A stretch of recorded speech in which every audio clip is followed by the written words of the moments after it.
This is Find Your Dream Job, the podcast that helps you get hired, have the career you want, and make a difference in life. I'm Mac Pritchard, your host and publisher of Mac's List.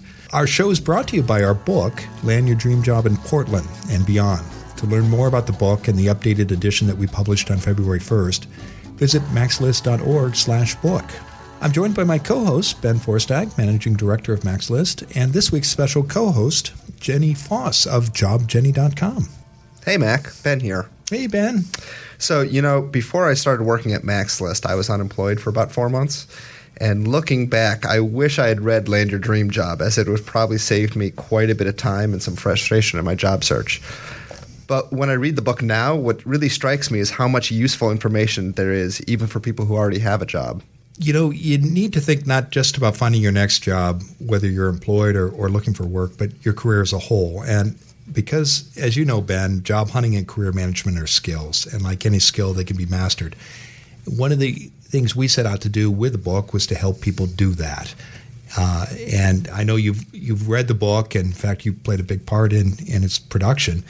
As you know, we take you through all the important steps you need to follow to get your dream job. Readers will find chapters about goal setting, networking, resumes, online profiles, job interviews, and salary negotiations. And what helps both the job hunter and the career manager is you get access to insider advice from experts.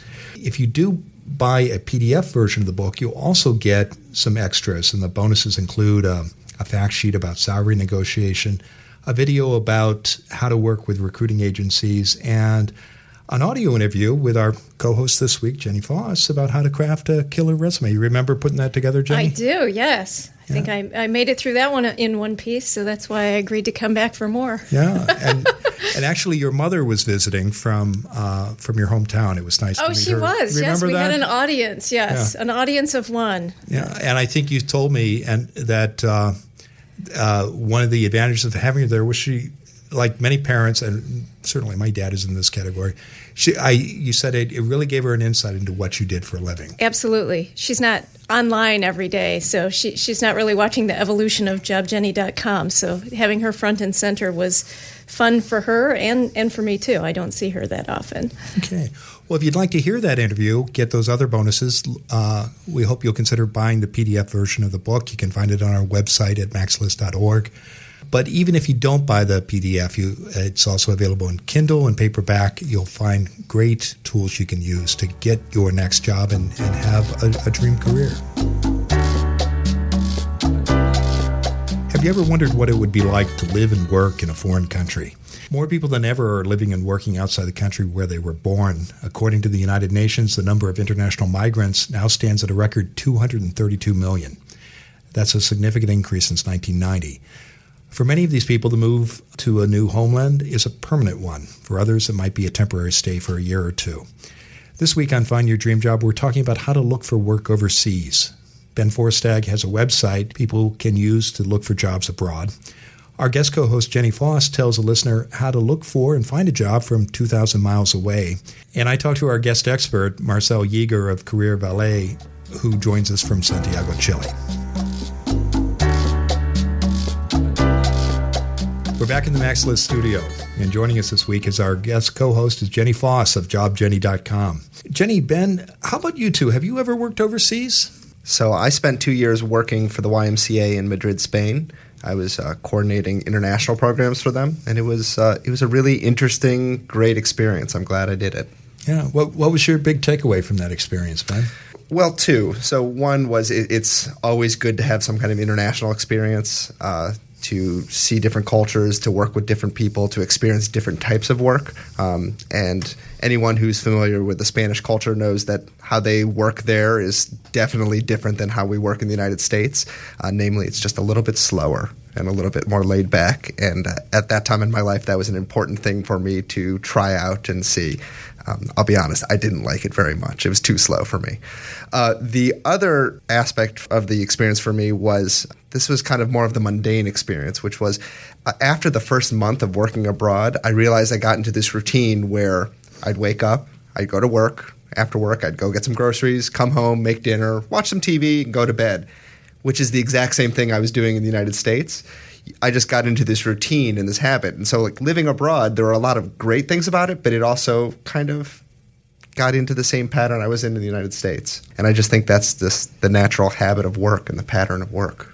So there were no salsa lessons after work? Occasionally there were salsa lessons or tapas or glass of beer down at the bar. But, most of the time it was just the same patterns that we have in one place we tend to bring with us other places. Okay. How about you, Jenny? Have you been overseas? Well, I've not had an official assignment for a long term overseas, but I did accompany a coworker one time to France who was assigned to teach a group of people who worked for our company some new software programs. So I helped get the entire room ready for software training, which was multiple workstations, strangely enough, all plugged into one common plug in the wall, which was kind of entertaining right up until the point that I tripped over that plug in the wall and took the whole room down in the middle of the training session. So to say all eyes were on me was a bit of an understatement, but, it was a really fun experience other than that horrifically embarrassing moment. And for some of the same reasons that Ben pointed out was that it's so different, and just kind of learning to embrace the pace and the style with which people work in a different country, I thought was incredibly valuable. I never lived down the Cord, though. We were talking about this at a recent MaxList event about how every job position now says you need to be an excellent multicultural communicator. And this is one of those skills that's really hard to prove, right? And it's not enough just to write on your cover letter, I'm a great multicultural communicator. But experiences abroad, whether you're working there, living there for a long time, or just visiting, that's really walking the walk, not just talking the talk. And it's some evidence that you can show to employers of, look, these are experiences I have that do show that I'm able to communicate multiculturally with different type of people, with different cultures, with different patterns of work. I will argue that if you take down an entire room of computers in any country, there's kind of a universal language that is spoken. As you say that, Jenny, I'm thinking of a scene from one of the Walking Dead shows, which shows Los Angeles falling into blackout as light after light in a block goes off. Was it like that? Somehow I just managed to be at the helm of every one of those types of operational mishaps. So that was definitely a memorable experience abroad. So are you allowed back there now? After I took them all out for wine, I was forgiven. Okay. So you've had no problem navigating the visa desk in Paris since No. then. Okay. We wonder if you might be on a watch list. Well, my experience working overseas was in Central America when I worked for a human rights group. We would take members of Congress on fact-finding trips to El Salvador, Nicaragua. This was back in the 1980s, and it was a great way to perfect my organizational skills, but it also taught me humility because much of my work was done in Spanish, and my Spanish was good, but it was not great. It got better the longer I was there. Ben, let's turn to you. You're out there every week looking for resources that people can use in their job search. What have you found for us? So today I want to talk a little bit about a website that we mentioned in passing way back in episode 3, the one we did with Tamara Murray. This website is called nomadicmat.com, and it's a site all about international travel and often about working abroad. And, coincidentally, Ben, I was in Florida at a conference this last week. I saw Tamara there, and she was on her way to Australia next week. Okay. Yeah. She lives a pretty exciting life. She does. So this is a site. It's written by a guy named Matt Kepnes, and it's a great site for anyone who's passionate about international travel. Matt offers all kinds of useful tips for travel, whether you're a young person taking time off before college, or a professional taking a sabbatical from work, or a retiree, or maybe you're just someone who's trying to make the most of those 2 weeks of paid vacation you get each year. One of Matt's suggestions to elongating your trips and getting more value out of them is to find paid work opportunities abroad. Many of the posts on his blog are dedicated to this topic, including personal stories from people who have found sustainable work around the world.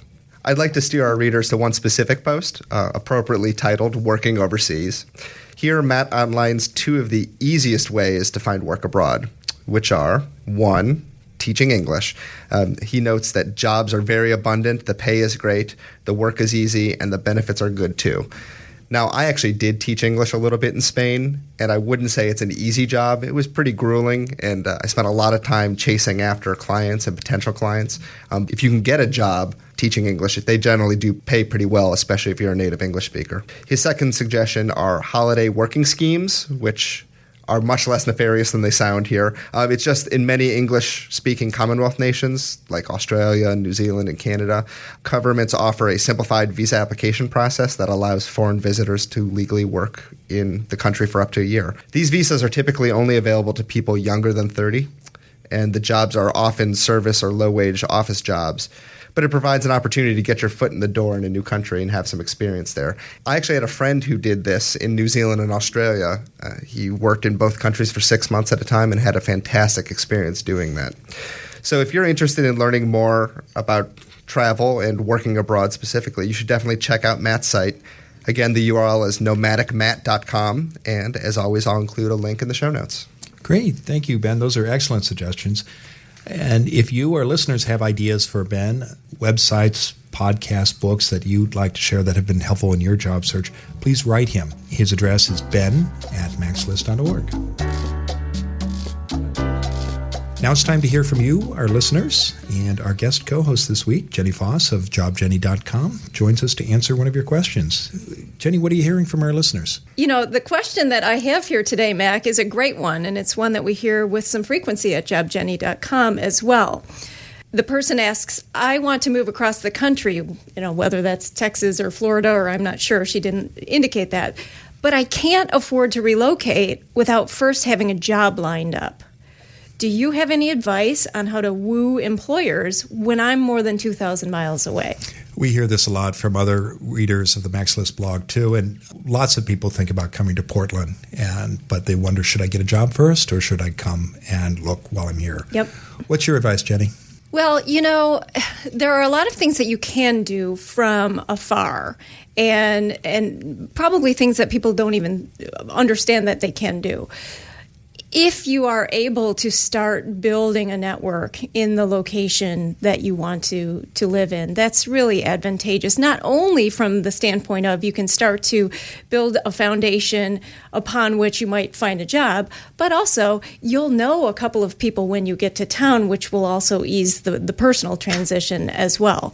However, yes, there are some companies and industries that are reluctant to bring somebody on board that is so far away because they don't want the expense of bringing them in for an interview, or they're worried that they might get to that new location and simply hate it, and after they've invested in the time to hire and onboard and train them, they're like, I don't like it here, and they go back.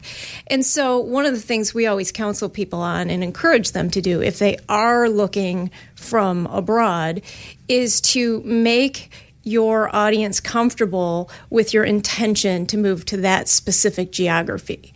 You don't want to look like you're just out there wallpapering the country or the world with resumes randomly. You want to look like you have specific ties to or a specific reason for wanting to be in that geography.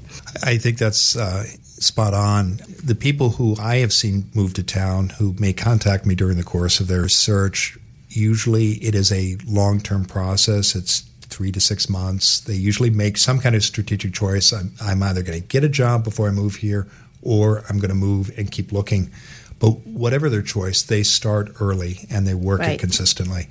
And they also, to your point about local connections, they make a point of describing what it is that is bringing them to the place, in this case, Oregon, whether it's family, friends, or whatever their ties might be. They mention that in passing, and I think that puts people at ease and helps the listener understand why this person is coming to the city. Right. Yeah. If you can make it look like it's something that's already in motion, that makes the employer maybe a little less nervous about it, not only from a how are they going to feel once they get here standpoint, but it might even help them understand that perhaps you'd be willing to move here without any relocation package as well, which can be super helpful and help you clinch the deal if you're competing with local candidates. I know when I was applying for jobs living in Washington, D.C., applying for jobs in Portland, that is, a common line in my cover letter was always, I am marrying an Oregonian in August, which Yeah. was just proof that I'm actually moving here. It's a fait accompli, as they say, and I'm backing up my commitment to be there. Yeah, two of the best pieces of advice I got when I was moving here from the East Coast more than 20 years ago was to give up front the reason why. And I had this rambling explanation, and a friend said, no, the one thing that stands out in what you've told me is that you're attracted by the quality of life in Oregon. Why don't you just talk about that? And I saw people respond very positively to it. And the other, to your point about connections and ties, Jenny, he said, well, do you have any family ties to Oregon? And I did have an aunt that I grew up hearing about in the Midwest who had lived here for decades, but she'd long since left Oregon. But I mentioned those family ties, and I could see that put employers at ease. Sure it does. Yeah. Well, one of the nice things, though, about Oregon is this, too. We are a very welcoming state, and Portland is a very welcoming community for new people. And so even if you do decide to come here without securing first the employment, being the new kid in town, you can use that to your advantage because people really go out of their way here to help the new guy. And so for anyone considering that move, know that we're going to welcome you with open arms. Well, wherever you might be considering moving, if you don't receive relocation assistance from your employer, remember that if you do move for a job, that those moving expenses are tax deductible. Yes. Great. Well, thank you, Jenny. If you have a question for us, please email us at communitymanager@maxlist.org. These segments are sponsored by the 2016 edition of Land Your Dream Job in Portland and beyond. We've made our book even better. We've added new content, and now we're offering it in formats that you want. For the first time ever, you can read Land Your Dream Job in Portland and Beyond as a paperback or download it onto your Kindle, Nook, or iPad. Whatever the format, our goal is the same. We want to give you the tools and tips you need to get meaningful work that makes a difference. For more information, visit maxlist.org/book and sign up for our special book newsletter. You'll get updates not available elsewhere, as well as exclusive book content and special discounts. Now let's turn to this week's guest expert, Marcelle Yeager. Marcelle Yeager is president of Career Ballet, which helps job seekers get in the door for interviews that take them to the next level of their careers. She's also the founder of Serving Talent, a full-service recruiting agency for professional military and government spouses. Marcelle is a regular contributor to U.S. News and World Report's On Career blog. She also holds a BA from Georgetown University and an MBA from the University of Maryland. And she's joining us today from Santiago, Chile. Marcelle, thanks for coming on the show. Thank you so much for hosting me, Mac. Yeah, it's a pleasure to have you here. Our topic today is looking for work overseas. Now, let's talk about what people need to do first when they're looking for a job overseas. I think the first step is really networking, because before you start preparing applications, you really need to find out what are the expectations of the country you're planning to move to, or countries, because it can differ greatly as far as what they're looking for, whether it's a longer form CV or a shorter resume. And those are questions that you probably want to answer ahead of time before spending too much time on those.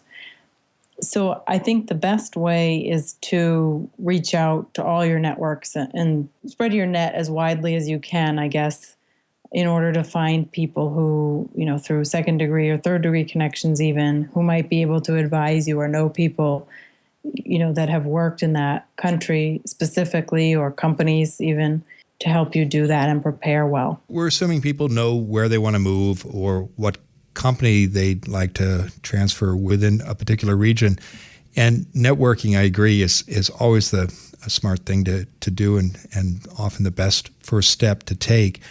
Are there specific suggestions you have, Marcelle, for people who are in particular interested in working overseas, groups or special steps they might take for someone who's networking to work abroad? Yes, definitely. Some are more general and you would even use in the United States, and then there's others that are more specific you can delve into. The first thing I would say is, beyond LinkedIn, which is the obvious connector these days online, and also offers international and country-specific networking groups that you could certainly search for. Another place to look that might not be so obvious would be in your alumni networks, whether it's alumni, some companies even have alumni groups from former employees to keep in touch, or perhaps your schools that you graduated from, including high school, to reach out to those networks and try and see if there might be people who either are living or have lived in some of the places of interest. Another thing might be to find groups of professionals in your field internationally, and that could be on anything from Facebook to LinkedIn, among others. And, another thing that might not occur that's also on Facebook to people as readily would be expat networking groups. And a lot of these are not necessarily professional, but there's some, geared to all types of different people. So say, you want to move to Europe, you might find, groups of young expats who are living in Europe. You might find women's groups. There's a lot of international women's groups in different countries that expats join. Another thing might be if you have a family, family or parent forums on Facebook. I've also seen quite a few sporting groups, of particular interests where people gather to do hiking or tennis or soccer or something like that. And these groups, again, while they're not professionally focused, they can really introduce you to some different networks within the place you're looking at. So, might give you an opportunity to ask questions about, hey, does anyone, know any IT related resources for finding jobs over there?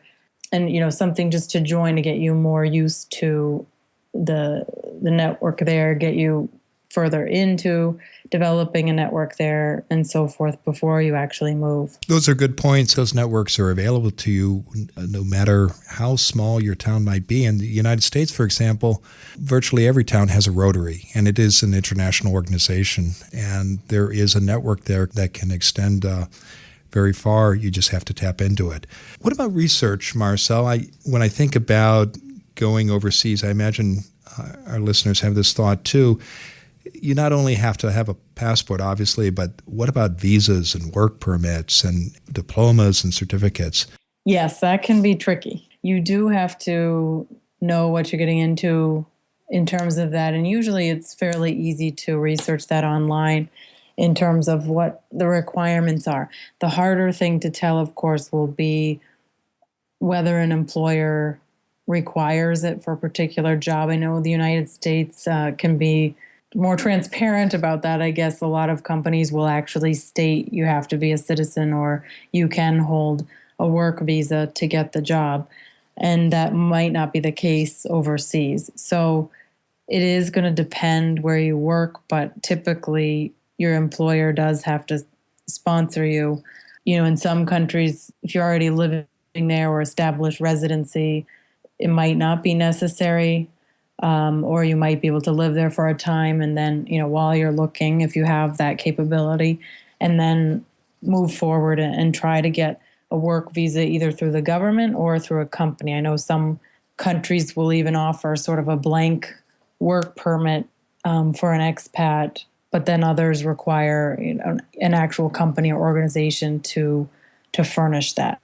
So obviously it's quite easier if you are already working for a company that can transfer you, but unfortunately that's, the minority of cases and harder to do.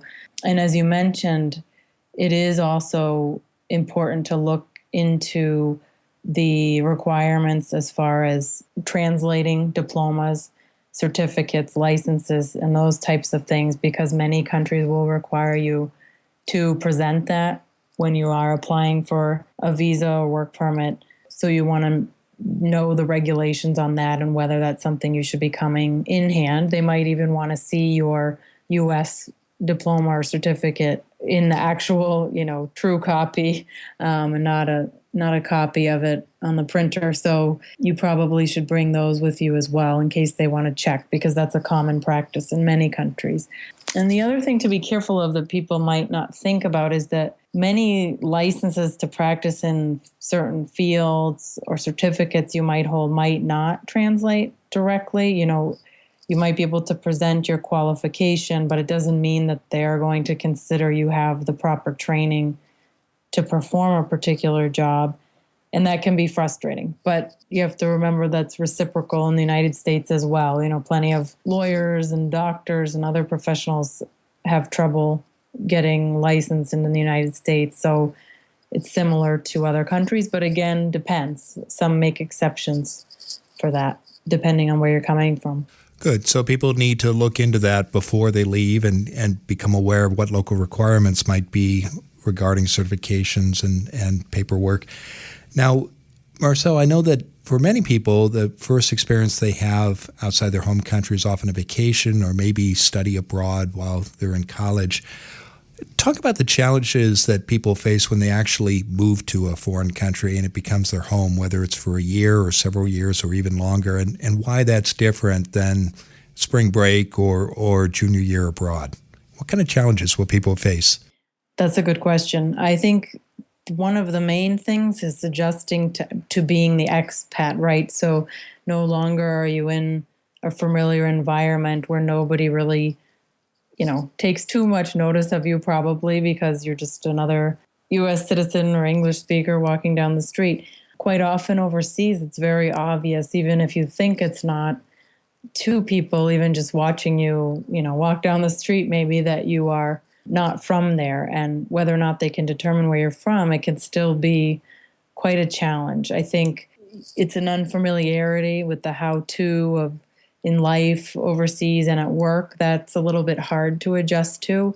And I think you just have to be ready and open to that and realize there are going to be frustrating experiences because people might try to take advantage of the fact that you're a foreigner, either professionally or personally, in fact.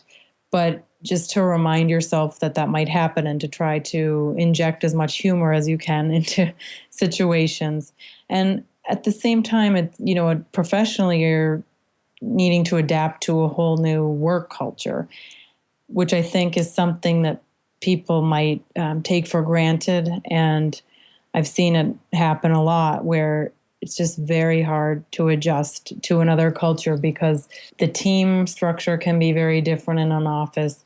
The management style might be very different, where someone's looking over your shoulder all the time and you're not used to that, for example, or quite the opposite. So that's something, again, that you should be aware of and read up on and do as much checking into as you can before you make the part. So be prepared for a change not only in the culture of the country, but in an office and with your new employer.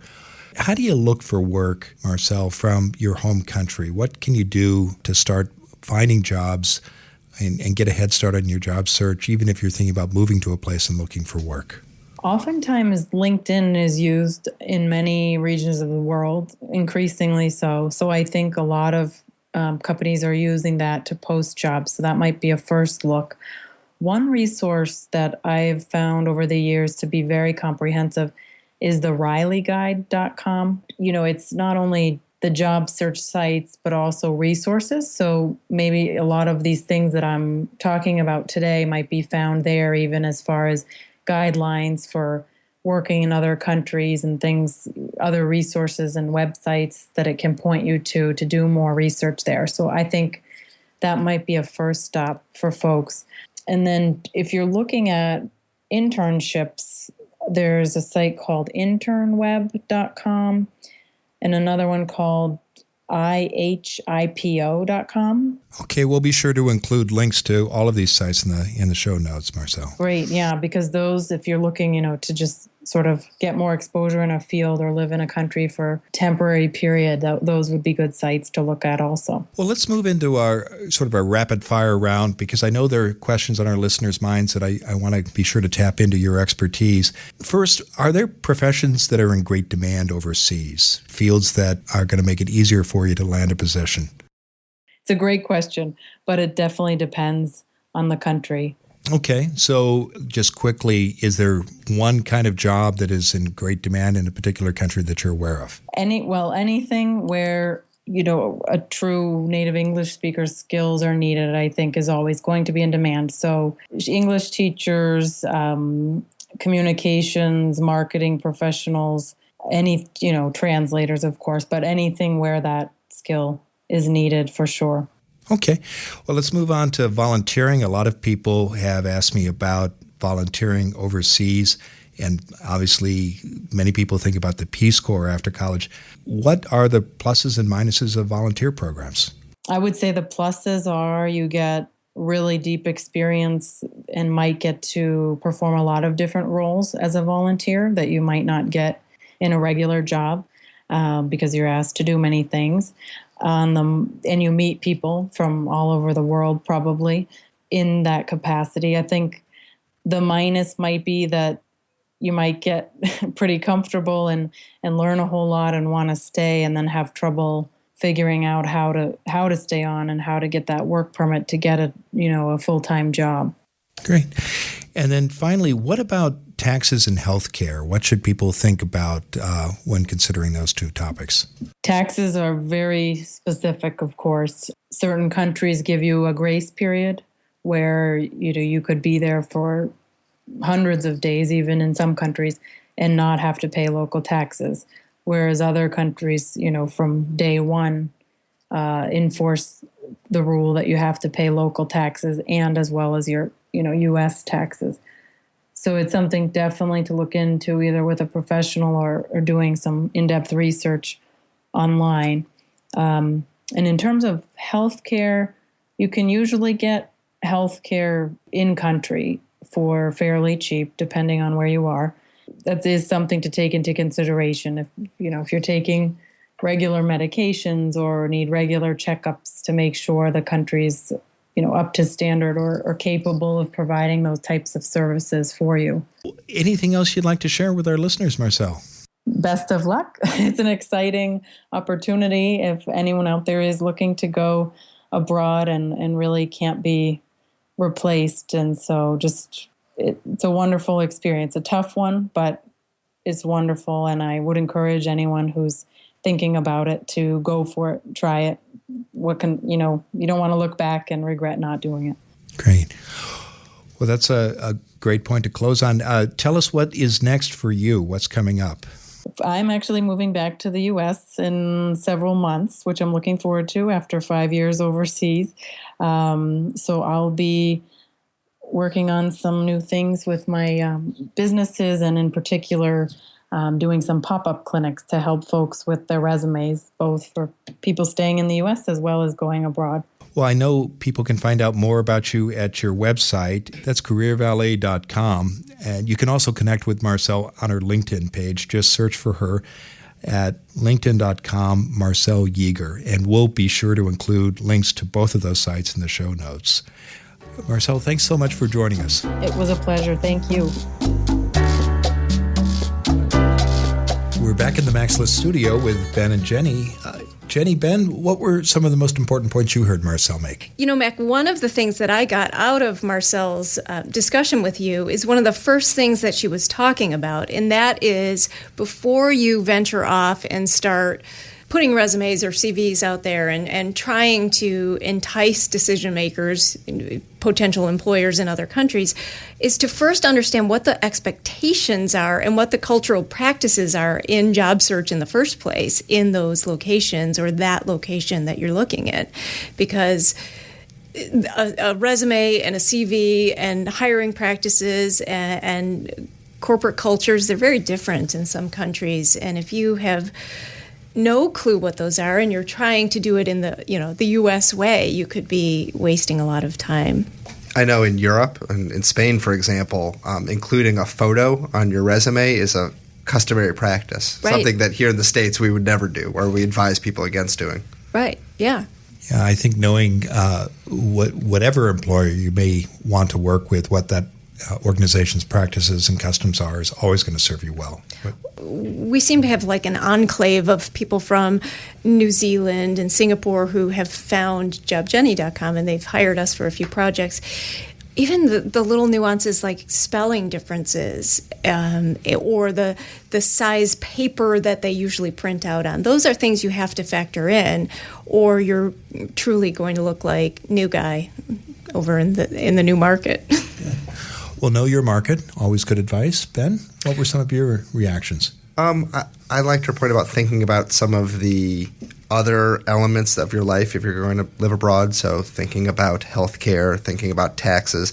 I actually had a little bit of a flashback nightmare about doing taxes when I was living in Spain, which was awful because I had to file both in the United States and Spain, and I was splitting revenue between the two countries, and it was not a good experience. And depending on where you live, the healthcare issue can often kind of solve itself. I know when I lived in Spain, I got sick. I showed up at the hospital.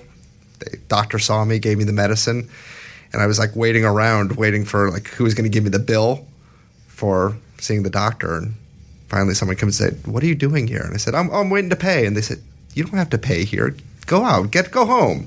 So that was a great experience. But thinking about those things, so, paying taxes, healthcare, food, availability of food or medicine if you're going to certain parts of the world, trying to get a holistic picture of what your life's going to be like when you move abroad. That's important.